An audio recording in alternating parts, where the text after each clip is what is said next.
राजकुमारी के सौंदर्य पर आसक्त हो राक्षस उसे उठा ले जाता है। उसका ठिकाना भी बहुत ही दुर्गम पहाड़ियों के बीच था। राजा को जब ये बात उस त्रिकालदर्शी राजकुमार ने बताई तो उसके पैरों नीचे से जमीन खिसक गई। राजा गहरी सोच में पड़ गया। तभी दूसरा यानी दिव्य रथ वाला राजकुमार राजा के पास आया और बोला, आप चिंता मत कीजिए महाराज, चाहे उस राक्षस का ठिकाना कितनी ही दुर्गम पहाड़ियों में क्यों न हो, मेरा दिव्य रथ पल भर में ही हमें वहाँ पहुँचा देगा। अब सवाल ये रह गया कि उस खूंखार राक्षस का सामना कौन करेगा। तब तीसरा राजकुमार, जिसे अपने भाले पर पूर्ण विश्वास था, सामने आया और बोला, महाराज आप चिंता मत कीजिए, उस राक्षस से मैं निपट लूंगा। राजा से आज्ञा ले। तुरंत तीनों राजकुमार दिव्य रथ में बैठकर राक्षस के ठिकाने पर जा पहुंचे। भाले वाले महारथी राजकुमार ने जब राक्षस को देखा तो उसने अपनी पूरी ताकत से राक्षस को भाला फेंक कर मारा। महारथी राजकुमार का प्रहार इतना तेज था कि उसके द्वारा छोड़ा गया भाला राक्षस की छाती को चीरते हुए उसके सीने के पार हो गया, जिससे तुरंत राक्षस के प्राण पखेरु उड़ गए। राजकुमारों ने राजकुमारी को अपने साथ रथ में बिठा लिया और कुछ ही पलों में वो सकुशल राजमहल पहुंच गए। राजकुमारी शशिबाला को बिल्कुल ठीक ठाक देख राजा सहित पूरी प्रजा में खुशी की लहर दौड़ गई। राजा ने तीनों राजकुमारों का हाथ जोड़कर शुक्रिया किया। फिर से सभा बैठाई गई।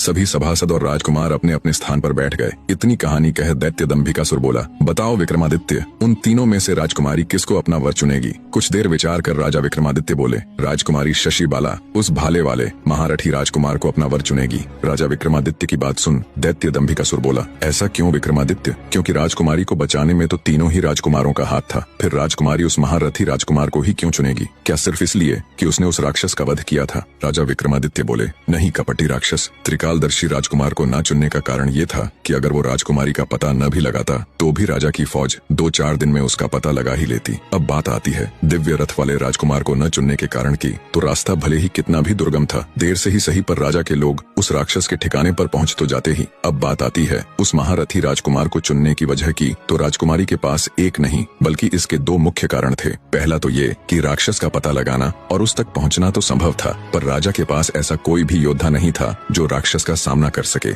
और दूसरा और सबसे मुख्य कारण ये कि राजकुमारी राजा की इकलौती संतान थी, तो उसे पति के रूप में एक ऐसा शक्तिशाली व्यक्ति चाहिए था जो उसके पिता के पूरे राज्य को भी संभाल सके, जो कि वो महारथी राजकुमार पूर्ण रूप से था। विक्रमादित्य की बात सुन दैत्य दंभिकासुर बोला, तुमने ठीक कहा विक्रमादित्य। दैत्य दंभिकासुर ना चाहते हुए भी अपनी आखिरी यानी 7वीं गुत्थी सुनाना आरंभ करता है।